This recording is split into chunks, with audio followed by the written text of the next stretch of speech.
माँ और बेटे का रिश्ता दुनिया के सबसे पवित्र रिश्तों में से एक होता है। यह कहानी भी एक ऐसे ही बेटे रघु और उसकी माँ सरला की है। ये कहानी एक छोटे से गांव मधुपुर की है, जहाँ मिट्टी की खुशबू में अपनापन बसता था और जहाँ रिश्तों की कीमत दौलत से कहीं ऊपर होती थी। सरला एक विधवा माँ थी, जिसने अपने इकलौते बेटे रघु को अकेले पाला था। पति के निधन के बाद उसने कभी दूसरी शादी के बारे में नहीं सोचा, क्योंकि उसके लिए उसकी दुनिया बस रघु ही था। सरला दिन रात खेतों में काम करती, दूसरों के घर साफ सफाई करती, कभी सूप फटकती, कभी बर्तन मांजती, लेकिन रघु की पढ़ाई और परवरिश में कोई कमी नहीं आने देती। रघु भी बहुत समझदार था। वो जानता था कि उसकी माँ कितनी मेहनत कर रही है। बचपन से ही वह माँ के हाथ की रोटी खाकर, माँ की गोद में सोकर बड़ा हुआ। उनके पास पैसे नहीं थे, पर प्यार बहुत था। रघु पढ़ाई में होशियार था। गांव के मास्टर जी भी कहते, सरला, तेरा बेटा एक दिन बहुत बड़ा आदमी बनेगा।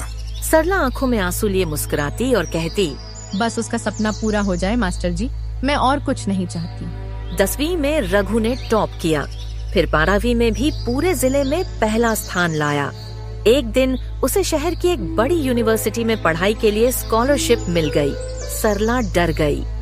शहर, तू अकेला कैसे रहेगा बेटा? रघु ने माँ के हाथ पकड़कर कहा, अम्मा, तूने जो सपने देखे हैं, अब उन्हें पूरा करने का वक्त है। तू मेरी चिंता मत कर, मैं जल्द लौटूंगा। सरला ने आंसू पोंछे और बेटे को गांव के स्टेशन तक विदा करने आई। शहर की जिंदगी गांव से बहुत अलग थी।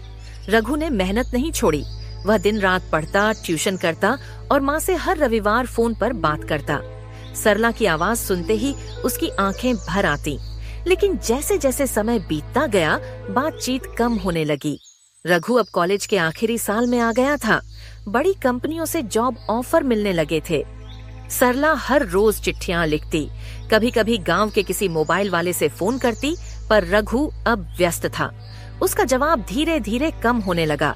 रघु को एक बड़ी मल्टीनेशनल कंपनी में नौकरी मिल गई, फिर शहर में एक फ्लैट ले लिया। अब वह अपनी जिंदगी में आगे बढ़ रहा था। स्मार्टफोन, नई गाड़ी, नए दोस्त, बड़े सपने। एक दिन सरला बिना बताए शहर आ गई। वो अपने बेटे को सरप्राइज देना चाहती थी। सिर पर पोटली, हाथ में प्रसाद, आंखों में बेटे की झलक पाने की तड़प। जब वह फ्लैट पहुंची, गार्ड ने उसे अंदर जाने नहीं दिया। सरला बोली, मैं रघु की माँ हूँ, देखिएगा आपके बताते ही वो कैसे दौड़कर मेरे पास आएगा। गार्ड ने इंटरकॉम से रघु को बताया। रघु ने कहा, कह दो मैं घर पर नहीं हूँ। सरला सुन चुकी थी। उसका दिल टूट गया। वह चुपचाप वहीं बैठ गई। थोड़ी देर बाद उसने गार्ड से एक पेन और कागज मांगा और एक चिट्ठी लिखकर दे दी। बेटा, मैं तो बस तुझसे मिलने आई थी, पर यहाँ आकर पता चला कि शायद तू कुछ ज्यादा ही बड़ा आदमी बन गया है। कोई बात नहीं, तू बस खुश रह। मैं तो बस तुझे देखने आई थी। अब जा रही हूँ, तेरी माँ। रघु ने चिट्ठी पढ़ी। उसका दिल कांप गया, आंखों से आंसू बहने लगे। उसे एहसास हुआ कि उसने किससे खो दिया।